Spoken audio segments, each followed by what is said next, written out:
강경화 외교부 장관이 베이징에서 열리는 한중일 외교장관 회담에 참석하기 위해서 오늘 오전 출국했습니다. 내일로 예정된 고노 외무상과의 한일 외교장관 회담에서 한일 갈등 완화를 위한 논의가 진전될 수 있을지 주목됩니다. 일본 정부가 수출 규제 품목으로 지정한 포토 레지스트의 수출을 허가했습니다. 삼성전자가 사용할 물량인데 정부는 일본이 한일 외교장관 회담과 한일 군사정보 보호협정 연장 시한을 앞두고 분위기를 탐색하려는 의도로 보고 있습니다.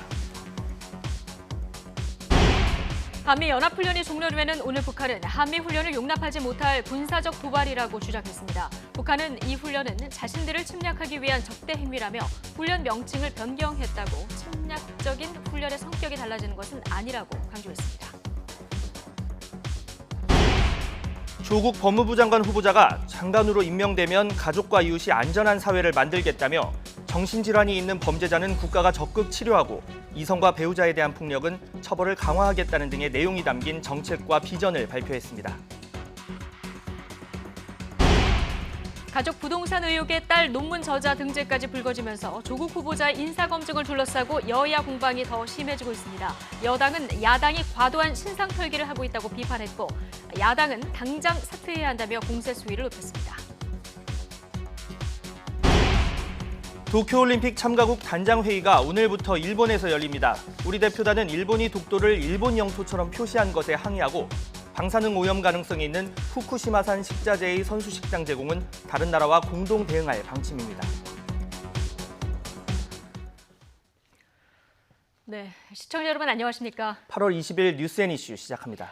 조국 법무부 장관 후보자의 가족을 둘러싼 논란이 새로운 의혹으로 꼬리를 물고 있습니다. 이번에는 조 후보자의 딸이 고등학교 재학 중에 의학 논문의 제1저자로 등재되는 것을 둘러싸고 또 논란이 되고 있습니다. 조 후보자는 오늘 출근길에 장관이 되면 펼치고자 하는 정책을 발표하면서 정책 검증을 거듭 호소했는데요. 취재기자 연결해서 이 소식 알아보겠습니다. 조성호 기자. 네, 사회부입니다. 네, 조국 후보자 가족과 관련해서 새로운 의혹이 또 제기됐다고요? 네, 이번에는 조국 후보자의 딸 관련 논란이 나왔습니다. 조 후보자 딸이 고등학교에 다닐 때 2주가량 인턴을 하면서 쓴 논문이 문제가 됐습니다. 지금 화면으로 보시는 논문인데요. 조 후보자 딸 조모 씨는 한영외고에 다니던 지난 2008년 12월 단국대 의대 교수가 책임 저자로 대한병리학회에 제출된 영어 논문의 제1저자로 이름을 올렸습니다. 저자는 조 씨를 포함해 모두 6명인데 이 논문은 이듬해 3월에 정식으로 국내 학회지에 등재됐습니다. 일부 언론에서는 고등학생이던 조 씨가 실험을 설계하고 해석까지 하기는 어려운 내용이어서 제1저자로 등재된 건 매우 이례적이며 또 논문 등재 사실을 대학 입시에까지 활용했다면 업무 방해죄가 될 수 있다고 지적했습니다. 이에 대해 조 후보자 측은 논문에 대한 모든 것은 지도교수 판단이고 후보자나 배우자는 관여하지 않았다고 반박했습니다. 외고 시절 학부형 인턴십 프로그램에 참여해 노력한 끝에 논문을 완성한 것이라며 억측과 오해가 없기를 간절히 바란다고 밝혔습니다. 조 후보자는 지금까지 제기된 의혹들에 대해 여전히 인사청문회에서 설명하겠다는 입장입니다. 들어보시죠. 지금 가족들에 대해서 의혹이 계속 불거지고 있는데 이 부분에 대한 입장 표명은 전혀 하시지 않을 생각이신가요? 그 문제에 대한 국민들의 지적과 비판 겸허히 수용합니다. 상세한 경위, 배경 등 실질적 진실은 국회 청문회에서 성실히 답하겠습니다. 네, 여러 가지 의혹에 대해서는 청문회에서 답하겠다 이런 얘기 지금 들어보셨는데요. 이 출근길에 오늘 조국 후보자가 첫 번째 정책 발표도 했습니다. 어떤 내용이 담겼습니까? 네, 조 후보자는 국민 일상의 안전과 행복을 지켜드리겠다고 밝혔습니다. 조 후보자 발표 내용 일부 먼저 들어보시죠. 우리 가족, 우리 이웃이 범죄로부터 안전하게 하루하루를 마음 놓고 생활할 수 있는 그런 사회를 만들고자 하는 저의 다짐입니다. 네, 첫 번째로는 조두순 같은 아동대상 성범죄자가 출소하면 전담보호관찰관이 1대1로 철저히 관리해 재범을 막겠다고 밝혔습니다. 범죄를 반복하는 정신질환자에 대한 적극적인 치료, 스토킹과 가정폭력 엄벌도 강조했습니다. 폭력을 수반한 집회 시위에 대한 불가피한 법 집행, 그리고 다중피해 안전사고에 대한 전문적인 수사를 지원하겠다고도 밝혔습니다. 조 후보자의 정책 발표는 자신이 내정됐을 때부터 약속한 것이라고 밝혔습니다. 하지만 이미 시행 중인 정책이거나 일반적인 내용이란 지적도 있습니다. 가족 관련 의혹이 잇따르면서 신상 검증에 쏠린 관심을 정책 검증으로 전환하려는 시도라는 분석도 나옵니다. 지금까지 사회부에서 YTN 조성호입니다. 네, 조국 법무부 장관 후보자의 인사검증을 둘러싸고 여야의 난타전이 점점 달아오르고 있습니다. 여당인 더불어민주당은 야당이 과도한 신상털기를 하고 있다며 인사청문회를 빨리 열자는 입장이지만 자유한국당 등 야당은 조 후보자의 이중성이 수준 미달이라 사퇴해야 한다며 공세 수위를 오히려 높이고 있습니다. 국회 연결해서 자세한 내용 알아보겠습니다. 최민기 기자. 네, 국회입니다. 네, 자, 오늘도 아침부터 조국 후보자와 관련한 여야 공방 격렬한데요. 어떤 말들이 나왔습니까? 네, 여당인 민주당은 한국당이 인사청문회를 정쟁의 장으로 타락시켰다며 야당의 공세를 비판했습니다. 야당이 제기한 의혹들은 불법도 아니고 도덕적으로도 문제가 없다고 선을 그었습니다. 이인영 원내대표는 인사청문회는 후보자의 사법개혁 의지와 비전을 검증하는 자리지 가족 신상털기 자리가 아니라고 강조했습니다. 더구나 의혹이 있다면 청문회 날짜를 잡아서 해명을 들으면 될 일이라며 야당은 신속히 청문회 일자부터 잡으라고 질타했습니다. 오히려 청문회 일자를 미루는 건 검증보다는 조 후보자의 이미지를 실추시키려는 의도가 아닌지 의심된다고도 지적을 했습니다. 반면 한국당은 조 후보자의 사퇴를 가장 앞장서서 촉구하는 사람은 다름 아닌 과거의 조국 본인이라고 꼬집었습니다. 나경원 원내대표는 사모펀드 투자와 위장전입 의혹, 딸의 장학금, 논문 제일저자 논란 등을 열거하며 조 후보자는 법무부 장관은커녕 한 명의 공직자로서 그 모든 기본적 수준이 미달이라고 밝혔습니다. 나 원내대표는 남에게는 엄하면서 본인에게 관대한 이중성, 그 모순이 집권 세력에 민낯이고 진보 좌파의 모습이라고 목소리를 높였습니다. 그러면서 조 후보자 스스로 물러나야 한다며 문재인 대통령도 이제는 지명 철회를 결단해야 한다고 주장했습니다. 바른미래당 오신환 원내대표도 조 후보자에 대해 세계 챔피언급 내로남불이라고 일갈했습니다. 오 원내대표는 이런 천박한 수준의 윤리적 감수성을 가진 인물이 민정수석을 했기에 문재인 정부의 인사가 참사를 넘어 망사가 됐던 것이라며 조 후보자를 강도 높게 규탄했습니다. 이렇게 여야가 조 후보자를 놓고 한치도 양보 없는 대립을 이어가면서 청문회 일자도 잡지 못하는 등 진통은 계속되고 있습니다. 지금까지 국회에서 YTN 최민기입니다. 강경화 외교부 장관이 중국 베이징으로 출국했습니다. 한중일 3국 외교장관 회담을 위해서인데 이번 기회에 한일 외교장관 회담도 진행할 것으로 알려졌습니다. 최근 방콕 회담에서 입장차만 확인하고 돌아섰던 두 장관이 이번에는 갈등을 풀 실마리를 찾을 수 있을지 주목되는데요. 취재 기자 연결해보겠습니다. 한현희 기자. 네, 외교부입니다. 네, 강경화 장관 약 3주 만에 일본 고노 외무상과 다시 만나게 되는 거죠? 네, 그렇습니다. 강경화 장관의 이번 베이징 방문은 한중일 3국 외교장관 회담을 위한 것이지만 한일 갈등 상황이 길어지고 있는 만큼 이번 회의를 계기로 열릴 것으로 알려진 한일 외교장관 회담에 더 관심이 높습니다. 특히나 한일 군사정보보호 협정 지소미아 연장 여부를 오는 24일까지 결정해야 하고 28일부터 일본 정부의 화이트리스트 배제 조치가 시행되는 등 다가오는 현안이 많은 상황이라서 이번 만남이 중요할 수밖에 없는데요. 출국길 기자들과 만난 자리에서 강 장관은 지소미아 연장에 대해서는 아직 결정된 바 없고 검토를 하고 있다고 설명했습니다. 또 우리 입장을 적극 개진하겠지만 상황이 어려운 만큼 무거운 마음이라고 밝혔는데요. 직접 들어보시겠습니다. 어려운 상황이고 저희 수출 규제 문제라든가 등에 대해서 저희 입장을 적극 개진할 준비를 하고 갑니다. 상황이 굉장히 어렵다고 생각을 하고 말씀드렸듯이 우리의 입장을 적극 개진을 해야겠지만은 참 어렵다는 무거운 마음을 가지고 갑니다. 3주 전 방콕에서 만나 설전을 벌이고 입장차만 확인하고 돌아섰던 한일 외교장관. 이번 만남에서 접점을 찾을 수 있을지 주목되는데요.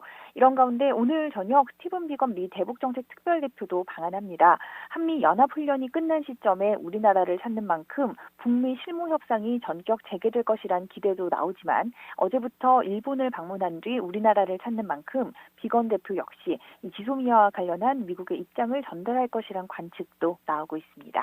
지금까지 외교부에서 YTN 한현입니다.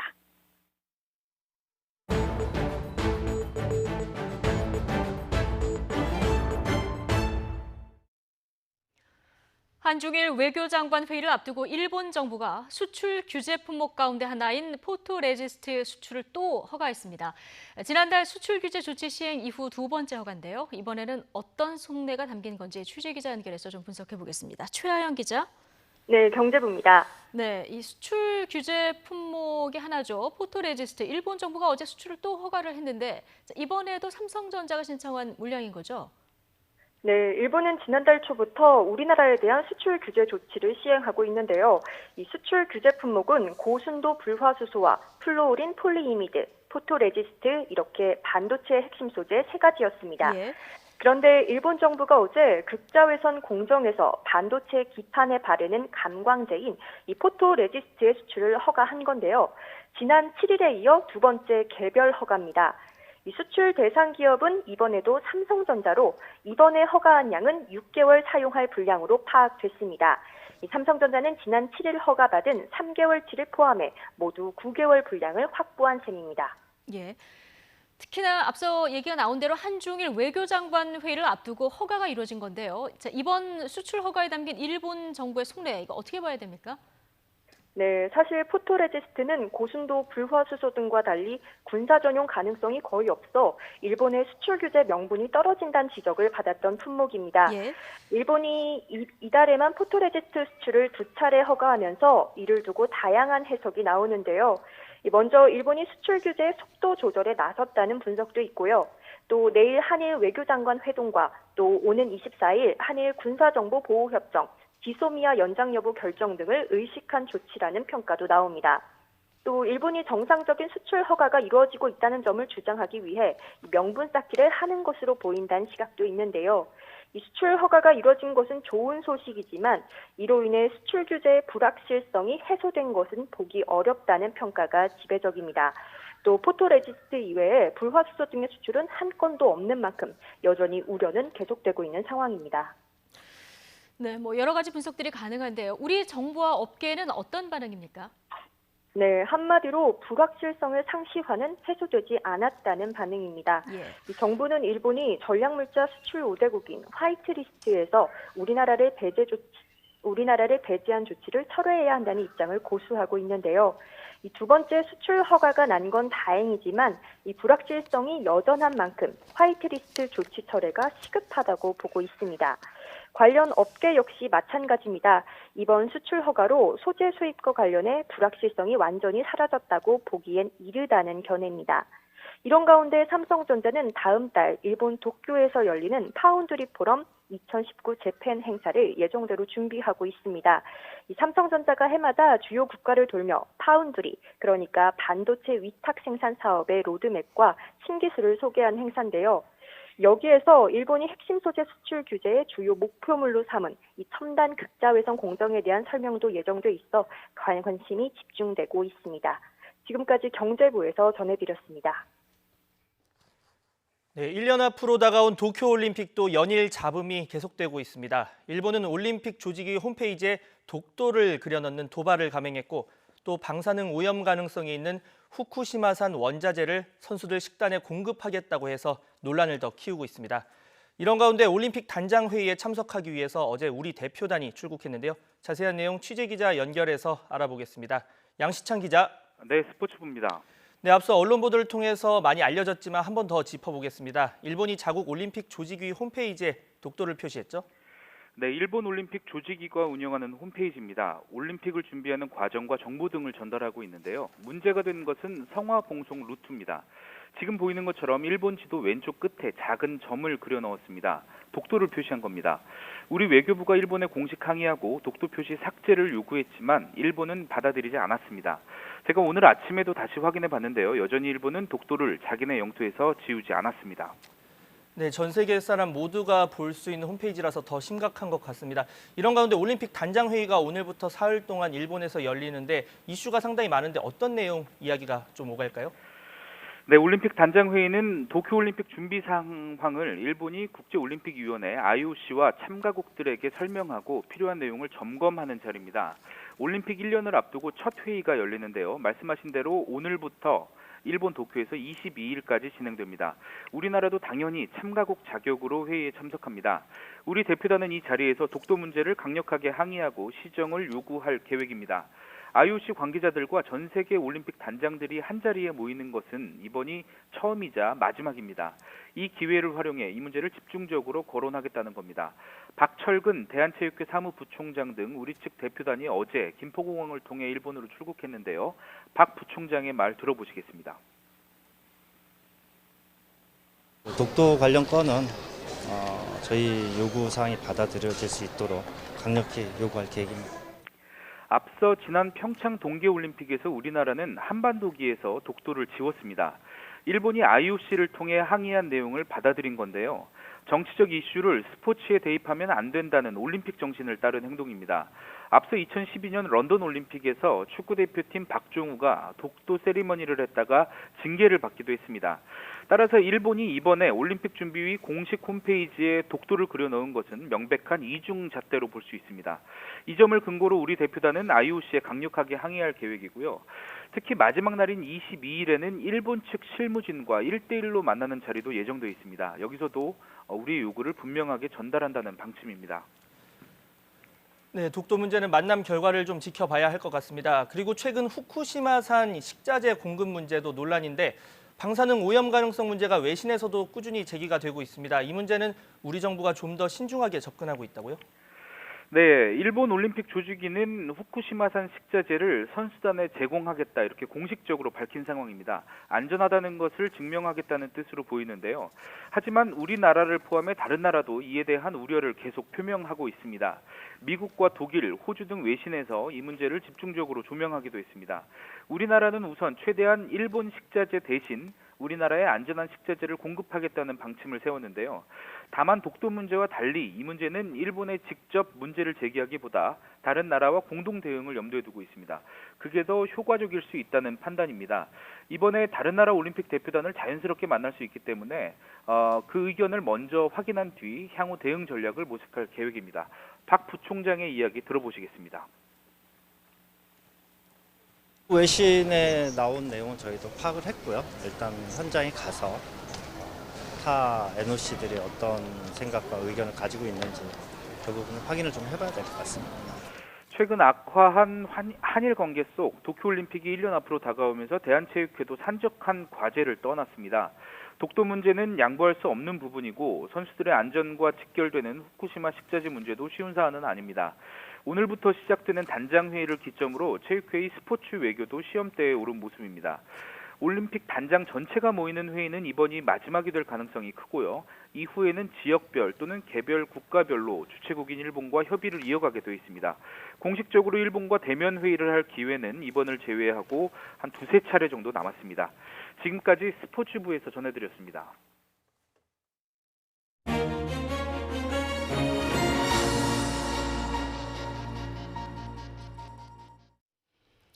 이 8년 전 일본 후쿠시마 원전 사고 기억하실 겁니다. 현재 이 원전 주변에는 방사능 오염수가 담긴 대규모 탱크가 빽빽하게 들어서 있는데요. 아베 정부는 이제 더는 저장할 수 없다. 이를 배출하겠다는 계획을 세우고 있습니다. 현재 가장 논란이 되고 있는 해상 방출 계획부터 땅에 묻는 방법, 혹은 증발을 시키는 방법 등등 여러 가지 방안을 검토하고 있다고 하는데 각각 어느 정도 문제가 있는 건지 서균열 서울대 원자핵공학과 교수 연결해서 직접 들어보겠습니다. 자, 교수님 나와 계시죠? 네, 반갑습니다. 예, 안녕하세요. 네. 먼저요, 현재 그 후쿠시마 제1원전에 저장돼 있는 오염수 양이 얼마나 되는 겁니까? 사실 발표마다 조금 다르긴 한데요. 네. 그들이 발표한 게 앞뒤가 맞잖아요. 그래서 적어도 2022년까지 꽉 찬다. 그게 135만 톤 하면은 하루에 알려진 것처럼 170톤이 아니고 300톤이 가까운 걸로 보시면 됩니다. 그러니까 일주일에 2,000톤씩 늘어나는 거죠. 2,000톤이면은 올림픽 수영장 1개 분량이거든요. 굉장히 많은 양입니다. 그렇군요. 그럼 100만 톤이 지금 넘는 양이 지금 저장이 돼 있다는 거죠? 그렇죠. 그러니까 다시 말씀드리면 수영장 600개의 분이 벌써 쌓여 있고요. 올림픽 수영장 600개 분량이요? 그렇습니다. 그리고 앞으로 2022년 이제 앞으로 3년 후가 되겠죠. 네. 그러면 이제 700개 분이 되고 더 이상 저장하지 못하겠다. 여기서 이제 두 손 두 발 다 드는 거죠. 예, 그러니까 제1원전이 버틸 수 있는 것도 2022년이면 끝이다. 그렇죠. 예. 그렇죠. 그런데 이 어마어마한 양을 해상에 방류하려 한다는 게 지금 그린피스의 주장 아니겠습니까?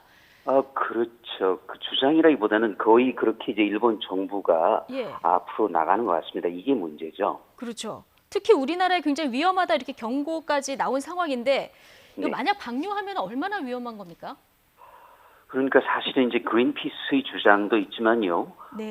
조금 덜 알려졌지만 일본 내 학자들이 그 논문도 있습니다. 예. 저도 며칠 전에 읽기 시작했는데요. 그걸 보면 기본적으로 만약에라도 방류를 하게 되면 1년 이내에 여러 해류를 타고 특히 우리 같은 경우는 이제 그 대한해협이라고 하지 않습니까? 네. 대마도 쪽을 통해서 동중국해에서 다시 역류에 들어올 가능성이 있어요. 예. 또 한 가지는 그 스가루 해협이라고 하는 삿포로 쪽으로 해서 동해로 유입할 수가 있습니다. 예. 이걸 종합하면 기본적으로 우리나라 동해하고 남해도 절대 안전 지역이 아니고 오히려 그동안 알려졌던 것처럼 미국, 멕시코, 캐나다 서쪽 해안보다도 예. 우리나라 예. 동해, 남해가 더 직격탄을 맞을 수 있다는 그런 그 걱정을 하게 되는 것이죠. 그렇군요. 그럼 1년 이내 해류를 타고 우리 해안에 직접적인 영향을 미칠 수 있다 이런 말씀이신 거죠? 그렇습니다.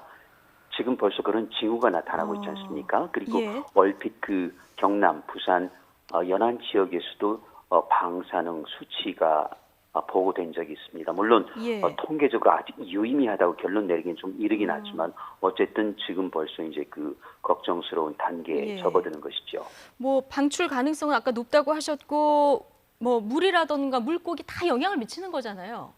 그렇습니다. 물고기도 물고기지만 물고기는 차라리 이동하니까 움직여 다니는 게 좀 나을 수는 있는데요. 네. 문제는 이제 그 양식장에 있는 해조류가 되지 않겠습니까? 뭐 예. 미역, 다시마 이런 데까지 영향을 미치게 되는 거라서 그렇다면 이제는 우리 정부가 이런 정도의 대응이 아니고 정말 심각하게 그 대책반을 꾸려가지고 예.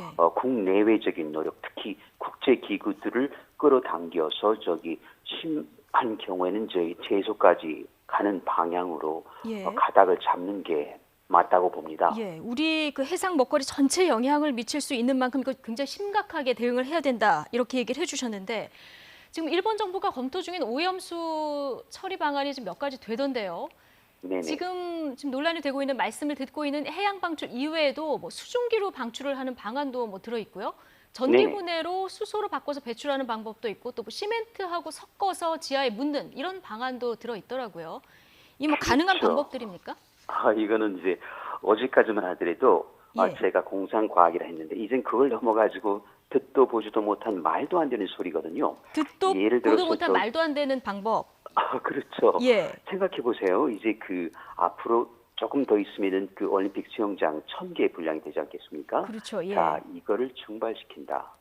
이게 말이 될까요? 증발하면 예. 어디 가겠습니까? 그러니까 과학을 대기록을 모르는 하겠죠? 제가 들어도 조금 상식적이지 않다 이런 생각이 들거든요. 그렇죠. 그리고 예. 또 지하 2.5km 묻는다. 지열 발전하다가 포항에 지금 지진 나고 있지 않습니까? 네. 이 일본 같은 땅덩어리에 2,500m, 2,500m,2.5km죠. 예. 뚫고 들어간다고 생각해 보세요. 그 많은 양을요. 이건 국토가 그냥 배겨나겠습니까? 말도 안 예. 되는 소리죠. 전기 분해를 한다? 수소가 나온다? 얼마나 많은 전기가 들어갈까요? 그리고 왜 수소를 버립니까? 수소 경기에 쓰면 되죠. 그러니까 애시당초에 되지도 않은 말 그냥 뱉어낸 거라 보시면 돼요. 되지도 않은 걸 뱉어낸 거다. 그렇죠. 그나마 예. 이제 시멘트에 한다고 하는데 예. 시멘트도 금이 가거든요. 그래서 방법이 되지 않아요. 결국은 시멘트로 혼합해서 지하에 매장하는 이 방법이요. 네. 그것도 말이 안 그렇죠. 된다. 그게 그나마 좀 신빙성이 있지만은 양이 어마어마하기 때문에 63 빌딩 아시지 않습니까? 우리나라에서 네. 제일 큰 현재까지는 물론 롯데가 있긴 하지만 콘크리트 양으로 볼 때는요. 네. 그럴 때 이 빌딩에 약 100개 내지 200개 분량의 콘크리트가 필요하거든요. 그런데 결국은 또 금이 간단 말이죠. 그리고 예. 이걸 묻게 되면은 지하수가 또 틈며들겠죠. 그러니까 국토가 오염되는 거는 뭐 당연한 사실이죠. 시간이 걸리긴 하지만. 그러니까 마지막에 예. 이제 버린다고 하는 건데 예. 이게 참 기가 막힌 이야기죠. 우리가 극구 말려야 되는 부분입니다. 예. 참 여러 가지 방안 중에서 지금 가능한 방법은 거의 하나도 없다는 말씀이시고 지금 시멘트와 혼합해서 지하에 매장하는 거는 63 네. 빌딩을 지금 100개 정도 분량이 들어가는 이 정도 양이랑 그것도 현실성도 이제 떨어진다. 비용도 많이 그렇습니다. 들고요. 예. 그렇죠. 그런데 이제 우리 그 롯데 타워가 생기지 않습니까? 서울 예. 타워죠.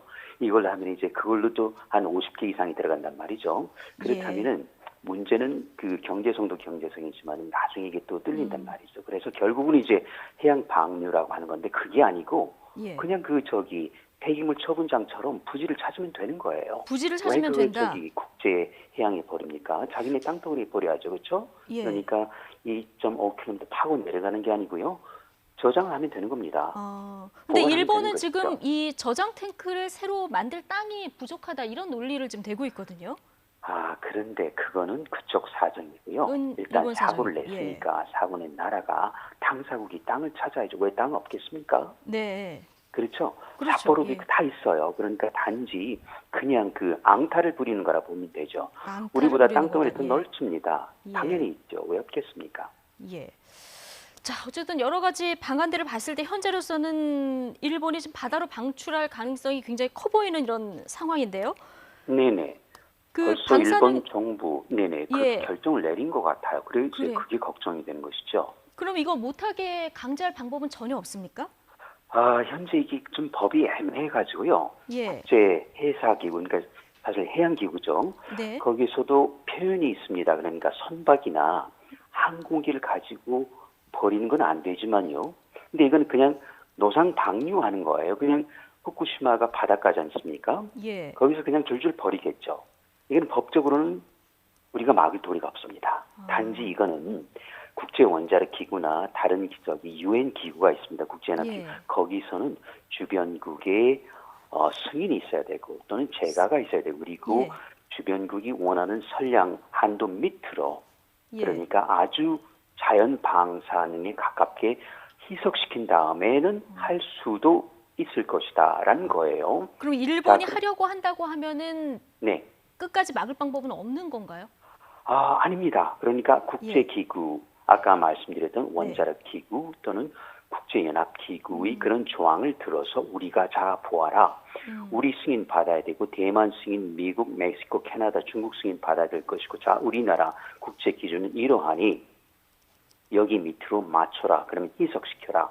그럼 일본 정부는 희석을 해서 버릴 건지 아니면 자국 내 땅을 구할 건지 둘 중에 하나를 하지 않겠습니까? 예. 근데 희석시킨다는 건 거의 불가능해요. 다시 말씀드리는데 올림픽 수영장 700개 분량을 희석시키려고 하면은 그런 그 시설 자체가 애시당초 존재하지 않고 앞으로도 나올 수가 없습니다. 예. 특히 삼중 수소를 막을 수가 없어요. 그러니까 없앨 수가 없습니다. 네. 왜냐하면 화학적인 방법이 안 되거든요. 그러니까 예. 불가능하다는 것이죠. 그러니까 답은 딱 하나입니다. 폐기물 처분장을 찾으라는 것이죠. 왜 없습니까? 로카스무라도 있고 있어요. 단지 네. 원자력 발전소를 위해서 아껴놓은 것 같은데 이거는 비상사태이기 때문에 그걸 먼저 쓰라는 것이죠. 예. 왜 자기네 그 땅을 쓰지 않고 국제 해양을 쓰는 겁니까? 말이 안 되는 소리죠. 이걸 막아야 됩니다. 가장 좋은 방법이 이제 폐기물 처분장을 일본 땅 내에서 찾는 건데 이러기 위해서는 좀 여러 가지 국제법으로 강제하기 좀 애매한 상황에서 네. 여러 가지 이제 승인이나 제가 이런 것들이 국제적으로 같이 협력을 하면서 압력을 좀 가하는 방법 이게 가장 좋은 방법이다 이렇게 보시는 거죠? 그렇습니다. 예. 지금은 그 해양법 자체, 해사기구의 법 자체가 기울어져 있어요. 기울어져 그런데 있다. 예. 그렇죠. 일본이 좋은 입장에 있는 거죠. 일본 예. 쪽이 내려가 있습니다. 무겁게. 근데 대한민국, 우리나라가 앞장서서 미국, 중국, 대만 전부 끌어들이는 거죠. 캐나다까지, 멕시코까지 예. 해서 태평양 연안국가가 합심을 하면 됩니다. 일단 태평양이 문제가 되니까. 그러면 이제 평평하게 되지 않겠습니까? 이 예. 운동장을 먼저 평평한 다음에 그리고 마지막에 국제기구의 도움을 받아가지고 눌러 찍는 겁니다. 그래서 일본이 불리하게 만들어야 되는 것이죠. 그런데 지금 우리가 한 걸 보면 너무 미적지근해요. 일본 무슨 공사를 불러다가 어떻게 되느냐. 그러면 그 당연한 답은 그린피스 믿지 말라는 거죠. 그거는 어느 나라나 하는 말이에요. 왜 그걸 조치합니까? 왜 찾아와서 묻습니까? 이런 건 그럴 별로 필요가 실효성이 없는 없는 것이죠. 조치다. 그거는 예. 아무 쓸모가 없는 거예요. 예. 답은 정해져 있어요. 그린피스 묻지 말라. 근데 그게 아니고 자국 내 학자들이 예. 그래서 나온 우리나라 동해에 지금 오염도가 있습니다. 벌써 평상시 2배가 됐어요. 동해가 말이죠. 네. 그렇다면은 이게 방류가 되려면 어떻게 되겠습니까? 예. 10배, 100배가 되겠죠. 예. 그래서 지금 막아야 된다는 것이라서 그렇죠. 그린피스가 문제가 아니고 너희 학자들도 이런 고민을 하던데 그걸 우리 정부가 밀고 나가야 됩니다. 예, 교수님 말씀 들어보니까 이제 전 세계 바다가 안전하지 않을 수 있다 이런 논리를 좀 국제적으로 같이 펴야 되겠다. 그렇습니다. 이게 좋은 방법이겠다 생각이 들고요. 지금 방사능 우려에 올림픽도 걱정인 상황입니다. 지금 뭐 보이콧 얘기까지 나오는데 이거는 그동안 땀 흘린 선수들이 있기 때문에 쉽지 않은 얘기인 것 같고요. 어쨌든 일본은 지금 원전 주변에서 올림픽 행사도 열고 또 선수들 먹거리에 후쿠시마산 농수산물도 공급한다. 이렇게 지금 밝힌 상황 아니겠습니까? 괜찮습니까? 그렇습니다. 네. 그런데 이게 보세요. 전에 그 사고 당시에 간나오토 총리도 그렇고 지금 저기 아베 총리도 그렇고 예. 뭐 저기 사람들 앞에서 물 마시고 저기 음식 먹고 하지 않습니까? 자세히 그렇죠. 보세요. 얼굴을 찌푸리거든요. 아, 그런데 그걸 왜 우리나라 그리고 다른 국제 젊은 선수들이 어디 실험 동물도 아닌데 그렇죠? 식자재 가지고 시험하겠다. 그리고 후쿠시마 면접을 받겠다. 말도 안 되는 소리예요. 그래서 우리는 물론 당연히 우리 식자재를 가지고 가는 걸로 해결할 수 있습니다. 상당 부분. 그렇지만은 몸을 씻어야 되잖아요. 그렇죠? 그리고 수영 선수들은 아마 일정량 오염된 방사성 물질에서 자유로울 수는 없습니다. 일단 지하수를 뻗기 때문에 말이죠. 수돗물이 오염되어 있는 그렇지 않습니까? 그래서 완전한 해법은 없기 때문에 일본 정부가 나서서 일체 후쿠시마 근처에서 물을 보지 못하고 쓰지 못하고 그리고 맥주도 공급하지 말고 이 모든 음료수 포함해서 표고버섯 포함해서 저기 식자재 자체를 끊어야죠. 근데 오히려 사실 이렇게 그게 나서야 되는데 지금 없을 겁니다. 먹이겠다. 예. 네네. 그렇습니다. 그런데 시간이 좀 없긴 하지만 좀 더 저기 선제적으로 전향적으로 나가야 돼요. 우리 정부의 그 대응 체제가 너무 미온적이에요. 너무 미온적이다. 그러면 하겠습니까? 일본 정부 그럼 당연히 시간을 벌려고 하겠죠. 지금 지금 뭐 가지고는 안 됩니다. 우리 식자재 가져가서 따로 급식센터 운영하는 방안 이 정도 가지고는 안 된다는 말씀을 지금 그거는 해주셨는데. 물론 좋습니다. 뭐 안 한 것보다 낫겠지만 그게 말고요. 전향적으로 나가야 된다는 것이죠. 그래서 아예 근처에서 나오는 식자재 자체를 끊어버리도록 하는 것이죠. 여기는 절대 그 국제 사회에 대한 그 후쿠시마 면죄부를 주는 전시장이 돼서는 안 됩니다. 근데 아베는 그런 생각을 갖고 있어요. 그래서 이번에 그러니까 내년 7월이죠. 올림픽이 열리면서 후쿠시마에 대한 면죄를 받고 다시 경제 대국으로 가려고 하는 그런 그 야심을 갖고 있는 거예요. 그런 거군요. 그리고 우리가 막아야 됩니다. 네. 대가를 치러야죠. 예, 교수님, 아까 저는 그 사진 보면 그런 생각 못했는데 일본 정치인들 이제 직접 후쿠시마산 음식들 먹는 이런 퍼포먼스 많이 하지 않습니까? 고등어도 먹고 네. 얼굴을 찌푸린다 이런 그 표정을 이제 보셨다고 말씀을 해주셨는데 네네. 지금 말씀하신 대로 그러면 일본이 이게 안전하지 않다는 걸 모를 리는 없을 텐데 그러는 이유는 일본의 경제 부흥 이 부분 때문에 그렇습니다. 이번에 그 부활과 그다음에 또 저기 다시 제2, 제3의 경제 대국 지금 흔들리고 있지 않습니까? 그렇죠? 예. 지금 수입 적자에 허덕이고 있습니다. 이걸 바꾸려는 거예요. 그리고 다시 원자력 발전 돌아오려고 하는 것이고 그런데 우리가 그런 그 흑막이 섞인 그런 그 야심찬 계획을 우리가 동조하면 안 되겠죠. 우리나라가 먼저 앞장서서 막아야 됩니다. 왜냐하면 우리는 당사자고 가장 가까이 있는 나라입니다. 그래서 대만하고 우리나라가 중국과 함께 나가야 되는데 사실 중국은 좀 애매한 입장에 있죠. 무역 관련 기타 등등 해서 말이죠. 그렇지만은 우리나라만큼은 앞서서 나가서 우리 편으로 아까 말씀드렸던 지금 기울어진 운동장을 우리나라 편으로 국제사회 편으로 가져와야 됩니다. 네. 그런데 어찌됐든 간에 지금 같은 일본 공사 초차는 그런 정도가 아니고 적극적으로 전향적으로 공격적으로 나가야 된다는 그런 말씀이죠. 예, 경제 때문에 남의 나라 선수들 건강을 볼모로 잡는 일본에 대해서 우리나라가 조금 적극적으로 대처를 해야 된다. 자, 이런 말씀까지 들었습니다. 오늘 여기까지 듣겠습니다. 서균열 서울대 원자핵공학과 교수였습니다. 고맙습니다. 네, 고맙습니다. 일본 경찰이 체포 과정에서 다쳐서 병원 치료를 받다가 도망친 한국 국적의 절도용의자 64살 김모 씨를 도주 하루 만에 전격적으로 언론을 통해서 지명수배했습니다. 일본 경찰은 김 씨의 얼굴 사진과 치료받던 병원에서 도주하는 모습 등이 담긴 영상을 공개하고 지명수배했습니다. 일본 언론은 이에 따라 김 씨의 실명과 얼굴 사진을 그대로 보도했습니다. 일본 경찰이 흉악범이 아닌 단순 절도 용의자를 언론까지 동원해서 지명수배한 건 이례적입니다. 일각에서는 한일 관계가 악화한 상황에서 혐한 감정을 부추길 수 있다는 우려의 목소리도 나오고 있습니다. 김 씨는 지난 13일 오후 2시 반쯤 도쿄의 한 초밥집 계산대에 있던 현금 8만 엔, 우리 돈으로 약 80만 원을 훔친 혐의를 받고 있습니다. 북한은 후반기 한미연합지휘소 훈련 마지막 날인 오늘 한미 훈련을 용납하지 못할 군사적 도발이라고 주장했습니다. 신문은 오늘 논평에서 남측이 미국과 하는 연합지휘소 훈련은 자신들을 침략하기 위한 공공연한 적대 행위라며 이같이 비난했습니다. 신문은 남측이 이번 훈련에 실제 병력과 장비의 기동이 없는 지휘소 훈련이라고 변명하고 명칭을 변경했다고 해서 침략적이며 도발적인 성격이 달라지는 건 결코 아니라고 주장했습니다. 신문은 특히 이번 훈련에 수복 지역에 대한 안정화 작전이 포함됐다며 이는 북한에 대한 침공과 압살을 목적으로 한 불장난이라는 것을 실증해주고 있다고 지적했습니다.